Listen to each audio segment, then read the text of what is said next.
Hare Krishna. So ఈ రోజు మనం అహోబిల నారసింహ స్వామి గురించి మనం చర్చించుకోబోతున్నాం, రైట్?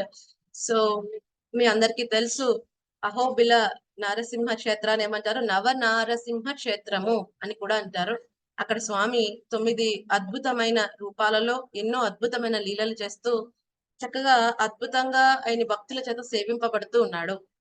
ఈ రోజు మనం ఒక 3 నరసింహ భగవాన్ గురించి మాట్లాడుకుందాం. ఎందుకంటే నెక్స్ట్ 2 డేస్ లో మిగతా ఆ యొక్క నవ నారసింహ క్షేత్రాలు మొత్తం కంప్లీట్ చేసుకుంటాం అన్నమాట. సో అహోబిలం, అహోబలం కదండి. అహో అంటే ఏంటి? అద్భుతమైనది. ఏదైనా ఒక అద్భుతమైనది చూసినప్పుడు ఏమంటాం? అహో ఎంత బాగుంది, ఎంత అందంగా ఉంది అంటాం కదండి. అలాగే అహోబిలం, బిలం అంటే గుహ, అద్భుతమైన గుహ. ఏం జరిగిందంట అక్కడ? అహోబలం, అద్భుతమైన బల ప్రదర్శన జరిగిందంట. అందుకని అహోబిలం, అహోబలం. ఒక అద్భుతమైన ఒక శ్లోకంతో భగవంతుని అక్కడ స్తోత్రం చేస్తారు దేవతలందరూ కూడా. అహో వీర్యం, అహో శౌర్యం, అహో బాహు పరాక్రమ, నరసింహం పరం దైవం, అహోబిలం, అహోబలం కదండి. సో ఏం చేశాడు అక్కడ స్వామి? తన యొక్క బలాన్ని చక్కగా ప్రదర్శించాడు, శౌర్యాన్ని, వీర్యాన్ని, బాహువుల యొక్క పరాక్రమాన్ని ప్రదర్శించిన ప్రదేశం. ఏమంటారు? నరసింహం పరం దైవం, అహోబిలం, అహోబలం.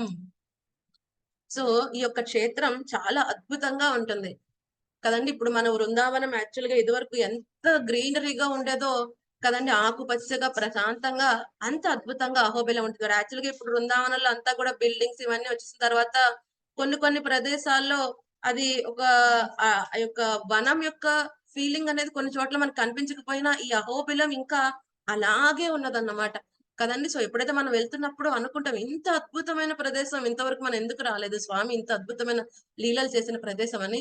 చాలా అద్భుతంగా ఉంటుంది. సో మీలో చాలా మంది ఆల్రెడీ వెళ్ళే ఉంటారు. చాలా మంది వెళ్ళే ఉంటారు. చాలా అద్భుతమైన క్షేత్రం. సో మనం అందులో ఈ రోజు ముగ్గురు నరసింహ భగవాన్ గురించి మనం మాట్లాడుకుంటున్నాం, రైట్? సో ఇది మనకి ఇక్కడ ఆంధ్రప్రదేశ్ లో మనకున్నది కర్నూలు దగ్గర కదండి. ఇక్కడ ఒక విషయం ఏం జరిగింది ఏంటంటే, దీనికి చాలా అద్భుతమైన పేర్లు వస్తాయి. ఎందుకంటే రకరకాల లీలలు జరగటం కారణంగా ఈ క్షేత్రానికి అన్ని పేర్లు వస్తాయి. గరుడాచలం కదండి, వేదాచలం, నవ నారసింహ క్షేత్రం, పంచక్రోశ క్షేత్రం కదండి. చాలా అద్భుతంగా ఎన్నెన్నో పేర్లతో పిలువబడుతుంది. ఇక్కడ ఒక ప్రదేశంలో గరుడు ప్రార్థించాడంట స్వామిని. ఆస్ట్రారిడిస్ తపస్సు ఆచరించి స్వామిని దర్శించుకోవాలి అనుకున్నాడంట కదండి. సో స్వామిని ఎప్పుడైతే దర్శించుకోవాలనుకున్నప్పుడు, ఆయన ప్రదక్షిణమైనప్పుడు ఈ యొక్క నరసింహ భగవాన్ యొక్క లీలను మళ్ళీ చూడాలనుకోవటం అనేది జరుగుతుంది. రిక్వెస్ట్ చేయటం కారణంగా స్వామి అక్కడ ఒక గుహలో ఈ అద్భుతంగా ఈ లీల ప్రదర్శన చేయటం జరుగుతుంది కదండి. సో అందుకనే ఇది గరుడాచలం అని కూడా, గరుడ శైలం, గరుడాద్రి అని కూడా ఇది పిలువబడుతుంది. సో ఈ రోజు మనం ఈ యొక్క 3 నరసింహ భగవాన్ గురించి మాట్లాడుకుంటున్నాం. సో అది మనం వెళ్ళిపోదాం ఈరోజు. అహోబిలం. ఓకే. సో అహోబిల లక్ష్మీ నరసింహ భగవాన్ కీ జై, ప్రహ్లాద్ మహారాజ్ కీ జై. సో చూసారు కదా ఎంతో అద్భుతంగా ఉంటుంది అహోబిలం. సో ఇప్పటికి కూడా అదే గ్రీనరీగా ఇవన్నీ కూడా చాలా అద్భుతంగా ఉంటుంది. సో యాక్చువల్ గా ఇక్కడికి మనం ఆ కర్ర సాయంతో ఎక్కాల్సి ఉంటుంది. అది ట్రెక్కింగ్ చేసుకుంటూ వెళ్ళాల్సి ఉంటుంది, రైట్? సో మనం చెప్పుకున్నాం కదా, నవ నారసింహ క్షేత్రం ఇవన్నీ కూడా సెల్ఫ్ మేనిఫెస్టెడ్ మూర్తులు అన్నమాట, నరసింహ భగవానువి. సో మొత్తం 9 స్వాములు ఉంటారు కదండి. ఇది పైన అప్పర్ అహోబిలం, లోయర్ అహోబిలం అంటారు. సో పైన ఈ అహోబిల క్షేత్రంలో నలుగురు నారసింహ భగవాన్ని మనం దర్శించుకోవచ్చు. కింద ఒక నలుగురు ఉంటారు. ఎప్పుడైతే మనం పైన అహోబిలం నుంచి ఎగువ అహోబిలం నుంచి దిగువ అహోబిలానికి వచ్చేటప్పుడు దారిలో కారంజ నరసింహ భగవాన్ మనకి దర్శనం అవుతుంది. ఓకే. ఈ ఎగువ అహోబిలంలో మనం ఏం చూస్తాము? అహోబిల నారసింహ లేదా ఉగ్ర నారసింహ, అలాగే జ్వాలా నారసింహ, మాలోల నారసింహ, క్రోధ లేదా వరాహ నారసింహ దర్శనం అవుతుంది. దారిలో వచ్చేటప్పుడు మనం కారంజ నరసింహ భగవాన్ మధ్యలో దర్శనం చేసుకుని మళ్ళీ కిందకి వచ్చేస్తాం. సో కింద ఎవరిని దర్శించుకుంటాం? యోగానంద నరసింహ భగవాన్, చత్రవత నరసింహ భగవాన్, పావన నరసింహ, భార్గవ నరసింహ. సో ఈ యొక్క నవ నారసింహులు ఇక్కడ ఉంటారు. అంతేకాకుండా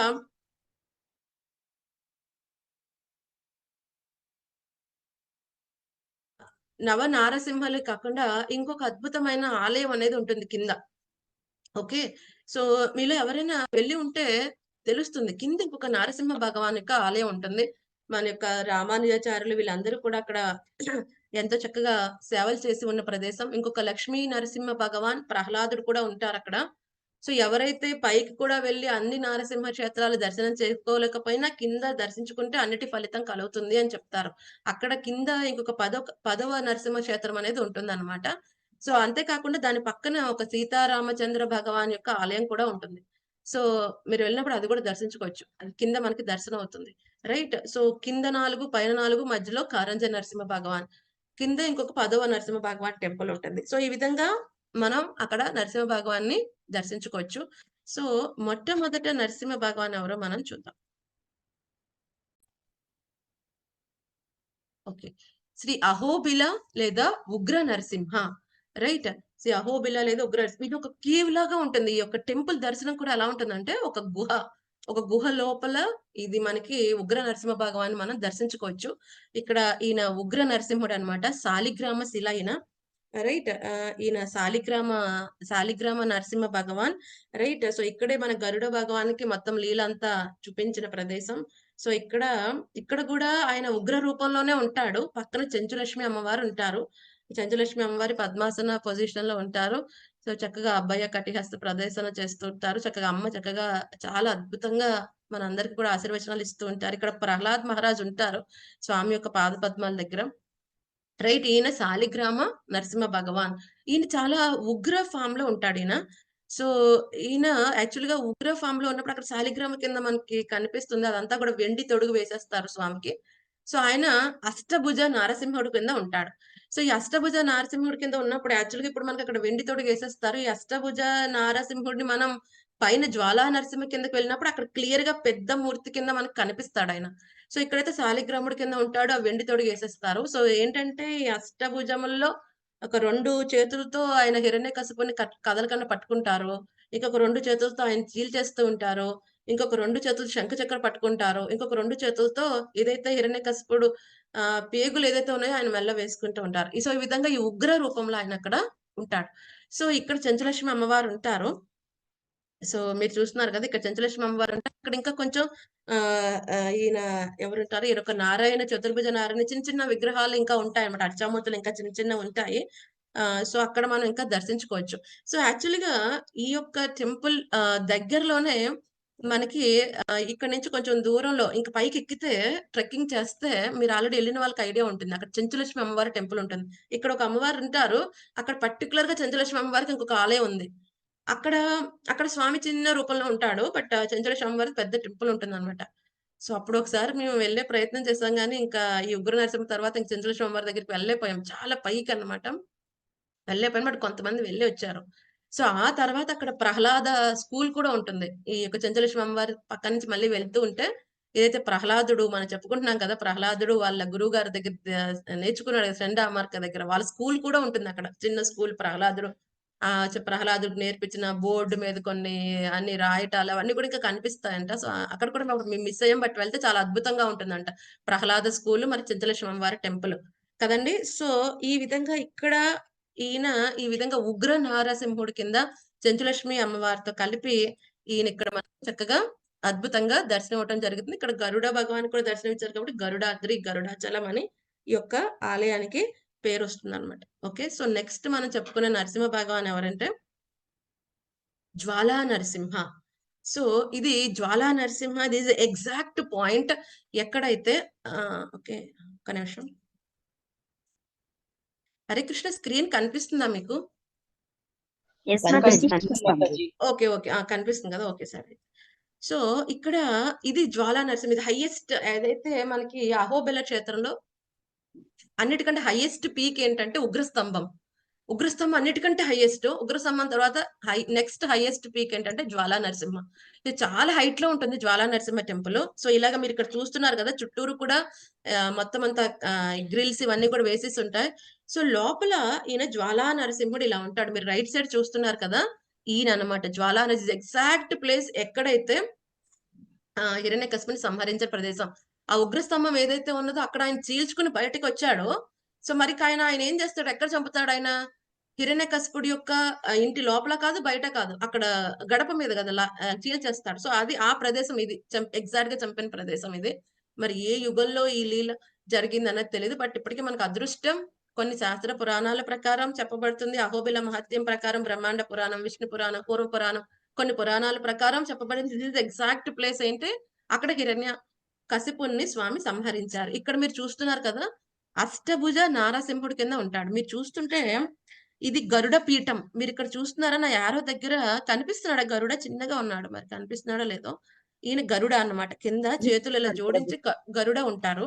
ఓకే. ఇక్కడ పక్కన చిన్ని ప్రహ్లాదుడుంటాడు. ఓకే. సో, ఈయన అష్టభుజ నారసింహ. సో, అష్టభుజ నారసింహలో మీరు చూస్తున్నారు 2 చేతులు శంకు చక్ర, ఇంకొక 2 చేతులతో హిరణ్యకశిపుడి యొక్క పేగులు మెడలో యేసుకుంటున్నాడాయన. ఓకే. సో, ఇంకొక 2 చేతులతో ఏం చేశారు ఇక్కడ చూస్తున్నారు గదా! హిరణ్యకశిపుడిని పట్టేసుకున్నాడు. తలను, కాళ్ళు పట్టేసుకుంటాడాయన కదలకండా. సో, ఇంకొక 2 చేతులతో ఆయన ఉదర భాగాన్ని చీల్చేస్తూ ఉంటాడు. సో, ఇది అష్టభుజ నారసింహ. ఈ విధంగా ఉగ్ర ఫామ్‌లో ఇక్కడ ఎగ్జాక్ట్‌గా ఇక్కడే జరుగుతుందనమాట ఆ లీల. కదండీ! సో, ఇక్కడ ఏమవుతుందంటే ఇంకా మీరు అక్కడ వాళ్ళని అడిగితే వాళ్ళు చెప్తారు. మీరు అక్కడికి వెళ్ళినప్పుడు మీరు చూసి ఉంటే ఆల్రెడీ ఐడియా ఉంటుంది. ఇంకొక 2 మూర్తులుంటాయి. ఇది మెయిను జ్వాలా నరసింహ అనేది మెయిన్ నరసింహ. కింద చిన్న చిన్న మూర్తులుంటాయి. అక్కడ ఎందుకంటే అది ఎగ్జాక్ట్‌గా లీల జరిగిన ప్రదేశం కదా! సో, అక్కడ ఎలా ఉంటుందంటే ఒకటి చతుర్భుజ నారాయణ ఫార్మ్ ఒకటుంటుంది. లీల అంతా అయిపోయిన తర్వాత అంతా పాసిఫై అయిపోయిన చతుర్భుజ నారాయణ ఫార్మ్ ప్రహ్లాదుడుంటాడు. అలా కాకుండా ఇంకొకటుంటుంది. ఎప్పుడైతే హిరణ్యకశిపు, నరసింహ భగవాన్ ఫైట్ చేసుకుంటారు గదా! స్తంభం నుంచి ఇలా ఆయన బ్రేక్ అయ్యి రాంగానే. సో, ఒక మూర్తిలో ఆయన ఫైట్ చేస్తున్నదుంటాది. రైట్. ఇంకొక మూర్తిలో కూడా మళ్ళీ అక్కడ ఏమవుతుందంటే, ఈ యొక్క లీల జరుగుతున్న ప్రదేశమే అదే ఉంటుంది. ఏదైతే ఆయన చీల్చేస్తున్నది, మళ్ళీ ప్రహ్లాదుడు దండ పట్టుకున్నది అదుంటుంది. పక్కనేమో శుక్రాచార్యుడు గూడా ఉంటాడు. ఎందుకంటే, ఆ లీల జరుగుతున్నప్పుడు శుక్రాచార్యుడు అందరూ అక్కడే ఉంటారు కదా! సో, శుక్రాచార్యుడు కూడా అక్కడ ఉంటాడు. సో, ఈ విధంగా చిన్న చిన్న మూర్తులన్నీ ఉంటాయి. వాళ్ళని ఎక్స్‌ప్లెయిన్ చేయమంటే చక్కగా చేస్తారు వాళ్ళు. వాళ్ళని అడగొచ్చు. కదండీ! సో, ఈ విధంగా ఇంత అద్భుతంగా ఉంటుంది. ఇక్కడ ఇంకొకటేంటంటే రక్తధార అనేది ఉంటుంది. ఎక్కడైతే స్వామి ఆయన్ని సంహరించిన తర్వాత చేతులు కడుక్కుంటాడు కదా! అది కడిగిన ప్రదేశం అన్నమాట. ఇప్పటికి కూడా రెడ్ కలర్ మార్క్స్ ఉన్నాయి అని మనకి ఆచార్యులు చెప్తారు. సో, ఇదన్నమాట. ఇది యాక్చువల్‌గా ఇక్కడ సంహరిస్తాడాయన. తర్వాత ఇది రక్తకుండ తీర్థ. ఇక్కడ కొంచెం రెడ్ స్ట్రైన్స్ కనిపిస్తున్నాయి కదా! ఇదంతా రక్తకుండ తీర్థ అన్నమాట. అక్కడ మెష్ ఏసేసి ఉంటుంది. మనం ఎప్పుడైతే ఈ జ్వాలా నరసింహ భగవాన్ దగ్గరికి వెళ్ళేటప్పుడు ఆ టెంపుల్ పక్కనే మనకిది కనిపిస్తుంది. కుండ, తీర్థ. సో, ఇక్కడున్న నీళ్ళు చాలా తియ్యగా ఉంటాయి అని చెప్తారు. బట్ మనకు లోపలికి అలవెన్స్ ఉండదు. గ్రిల్ ఏసేస్తారు. బట్ మనం దర్శించవచ్చు. దూరం నుంచి మనం నమస్కరించుకోవచ్చు. సో, ఇది రక్తకుండ తీర్థ. సో, ఇంకోటేంటంటే చెప్పాను కదా! Ugrastambha. This is the place ఎగ్జాక్ట్‌గా ఎక్కడైతే ఆయన స్తంభం పగలగొట్టుకొని వచ్చేసాడో. సో, దీనికి కూడా మనం ఎళ్లొచ్చు. వెళ్ళవచ్చు. చక్కగా కర్ర సాయంతో వెళ్ళాలి. సో, కొంచెం బాగా హైట్‌లో ఉంటుంది. సో, ఎవరైనా వెళ్లారా? ఎప్పుడైనా దర్శించుకున్నారా? ఉగ్రస్తంభం ఎక్కారా ఎవరైనా? ఇక్కడ ఉన్న వాళ్ళు ఎవరైనా వెళ్లారా? లేదు మాతాజీ. ఓకే. లేదు మాతాజీ వెళ్ళలేదు. వెళ్ళలేదా? మాతాజీ ఒకవేళ మేము వెళ్ళాం వెళ్ళాను కానీ మాతాజీ ఆ కానీ పైకి సడన్ గా సరైన వెళ్ళలేదు. మెట్లు లేక ఎక్కలేదు మాతాజీ. అదేలే ఎక్కిన వాళ్ళు ఎవరని చెప్తున్నాను. ఎవరైనా ఎక్కి పైకెక్కారా? ఎవరైనా వెళ్లారా? పైకి ఎక్కలేదు, వెళ్ళాం కానీ. వెళ్ళాం ఓకే. కానీ సడన్ గా సో, ఇప్పుడు మీకు తెలిసింది కదా! ఎప్పుడైనా అవకాశం ఉంటే ఒక్కళ్ళు వెళ్ళవద్దు ఇండివిడ్యుయల్‌గా. బట్ ఏంటంటే విత్ డివోటీస్ కలిపి వెళ్ళండి. చాలా అద్భుతంగా ఉంటుంది. అంటే ఇప్పుడు పైకెక్కే కొద్దీ కూడా మనకు కొంచెం ఏమంటారు? ఆ గాలి ఇవన్నీ కూడా డిఫరెన్సెస్ ఒస్తాయి. ఎక్కువ వెయిట్స్ పట్టుకొని ఎళ్ళకూడదు. అక్కడ అన్నీ కూడా చెట్లు అన్నీ పట్టుకొని ఎక్కినా ఒక్కోసారి పోతాం. మనం ఎక్కువ హెవీగా ఉన్నామనుకోండి, అది మన చేతిలో ఊడొచ్చేస్తుందనమాట. సో, కర్ర సాయంతో వెళ్ళాలి. ఎనకాల సపోర్ట్‌తో వెళ్ళాలి. అది ఒకే వే. అలాగే వెళ్ళాలి. అటు సైడ్ నుంచి పైనుంచి దిగొచ్చే వాళ్ళు అలాగే వస్తూ ఉంటారు. సో, వెరీ కేర్‌ఫుల్‌గా ఉండాలి. కొన్ని కొన్ని హై స్టెప్స్ ఉంటాయి. అప్పుడు భక్తులు చాలా మెర్సిఫుల్. అప్పుడు నేను యాక్చువల్‌గా మేమందరం ఒక 10, 15 మంది మాతాజీలు అందరూ కలిపి వెళ్ళాం. 40 మెంబర్స్ దాకా వెళ్ళాం. సో, ప్రభుజీలు అందరూ వస్తున్నారు. సో, మాతాజీలు అందరూ కూడా వస్తున్నారు కదా! అనుకుని నేను కూడా ఎక్కేసాను. సో, ఎక్కేసిన తర్వాత పైకెళ్ళాక తెలిసింది మాతాజీ మధ్యలో ఆగిపోయారని. సో, కానీ అప్పుడు మళ్ళీ తర్వాత వచ్చేటప్పుడు డివోటీస్ సాయంతో నేను ఎలాగైతే కిందకి దిగొచ్చాను. బట్ కానీ చాలా అద్భుతంగా ఉంది. పైకెక్కినప్పుడు అక్కడ భగవంతుని యొక్క పాద పద్మాలుంటాయి. ఎందుకంటే స్వామి అక్కడే గదా! స్తంభం చీల్చుకొనొచ్చారు. అసలు పాదపద్మాలు టచ్ చేస్తుంటే ఎంతో చల్లగా ఉంటాయి. చాలా అద్భుతంగా ఉంటుంది. దాని చుట్టూరు అక్కడ ఒక ఏమంటారు కంచి లాగా కట్టేశారు ప్రొటెక్షన్ కి. మనం చక్కగా పాద పద్మాలు టచ్ చేయొచ్చు. మొత్తం అహోబిల క్షేత్రం వ్యూ అంతా కనిపిస్తుంది అక్కడికి వెళ్తే కదండి. బట్ మీరు జాగ్రత్తగా వెళ్ళగలిగితే వెళ్ళండి, లేకపోతే కింద నుంచి దండం పెట్టుకోండి. బట్ చాలా అద్భుతంగా ఉంటుంది. ఎవరైతే ఎక్కగలిగితే పైన అక్కడికి వెళ్ళిన తర్వాత స్వామి యొక్క పాద పద్మాలు టచ్ చేయవచ్చు. చాలా అద్భుతంగా ఉంటుంది. అది Ugrastambham, right. So so first highest peak అంటే ఉగ్రస్తంభం, తర్వాత జ్వాలా నరసింహ టెంపుల్. సో మూడవ నరసింహ దగ్గరికి వెళ్ళిపోదాం. మనం చెప్పుకున్నది ఎవరు? మాలోల నరసింహ. మా అంటే ఎవరు? అమ్మ లక్ష్మీదేవి కదండి. అమ్మతో కూడి ఉంటాడు స్వామి ఇక్కడ కదండి. సో చక్కగా 2 చేతులతో శంఖ చక్ర పెట్టుకుని ఉంటారు. ఒక చేతితో మనకి వరదానం చేస్తూ ఉంటారు. వర ప్రసిద్ధి నరసింహ కదా, వరాలు ఇస్తూ ఉంటాడు ఆయన. ఇంకొక చేతితో చక్కగా అమ్మవారిని పట్టుకుని ఉంటాడు. సో ఇది మాలోల నరసింహ. లోల అంటే ప్రియమైన వాడు, మా అంటే లక్ష్మీదేవికి బాగా ప్రియమైన వాడు ఎవరు? నరసింహ భగవానుడు. సో లక్ష్మీ నారసింహుడి కింద అమ్మకి చాలా ప్రియమైన వాడి కింద ఇక్కడ చాలా సౌమ్యంగా ఉంటారు. ఎప్పుడైతే తల్లితో ఉంటాడో స్వామి అసలు ఉగ్రం అనేదే ఉండదు. ఎప్పుడైతే నరసింహ భగవాన్ ఒక్కరే ఉంటే ఉగ్రంగా ఉంటారు, కానీ ఎప్పుడైతే అమ్మతో కూడి ఉన్నప్పుడు లక్ష్మీ నారసింహుడి కింద ఆయన ఉన్నాడంటే చాలా సౌమ్యంగా ఉంటాడు. ఇక్కడ లక్ష్మీ నారసింహుడి కింద ఉంటాడు. సో ఇంకొక వరాహ స్వామి గురించి మనకు వస్తుంది నెక్స్ట్ రేపొద్దున మనం తెలుసుకుంటాం. క్రోధ వరాహ నరసింహ భగవాను. సో ఆయన ఎప్పుడైతే ఒకసారి వస్తాడు, వేదాలు ఎప్పుడైతే బ్రహ్మదేవుడు పోగొట్టుకున్నప్పుడు, సో మళ్ళీ ఇక్కడ వేదాలు భగవంతుడికి లక్ష్మీదేవికి ఇస్తాడు. మళ్ళీ లక్ష్మీదేవి మళ్ళీ బ్రహ్మదేవుడికి ఇస్తుంది. అందుకని దీన్ని వేదాచలం అని కూడా అంటారు. సో ఇది మాలోల లక్ష్మీ నరసింహ భగవాన్. ఇక్కడ చాలా సౌమ్యంగా ఉంటాడు స్వామి కదండి. సో ఈ విధంగా ఈ 3 నరసింహ భగవాన్ గురించి మనం తెలుసుకున్నాం ఈరోజు. ఏంటి? ఉగ్ర నరసింహ, జ్వాలా నరసింహ, మాలోల నరసింహ. ఈ ముగ్గురు కూడా ఎగువ అహోబిలంలోనే మనకి దర్శనం అవుతుంది. అలాగే ఎగువ అహోబిలంలో ఇంకా మనం చేసుకోవాల్సింది ఏంటి? ఉగ్రస్తంభ రక్తకుండ తీర్థం, రైట్. ఇంకా అవకాశం ఉన్న వాళ్ళు చెంచులక్ష్మి అమ్మవారి టెంపుల్, అలాగే ప్రహ్లాద స్కూల్ కూడా మనం దర్శించుకోవచ్చు. సో ఈ విధంగా ఈ రోజు మనం ఇంతటితో కంప్లీట్ చేద్దాం. రేపొద్దున ఇంకొక 3 నరసింహ భగవాన్ల గురించి రేపు మనం చర్చించుకుందాం. లక్ష్మీ నరసింహ ప్రహ్లాద మహారాజ్ కీ జై, ఉగ్ర స్తంభ की जय, ज्वाला नरसिंह भगवान की जय, జై. अहोबिल क्षेत्रम की జై.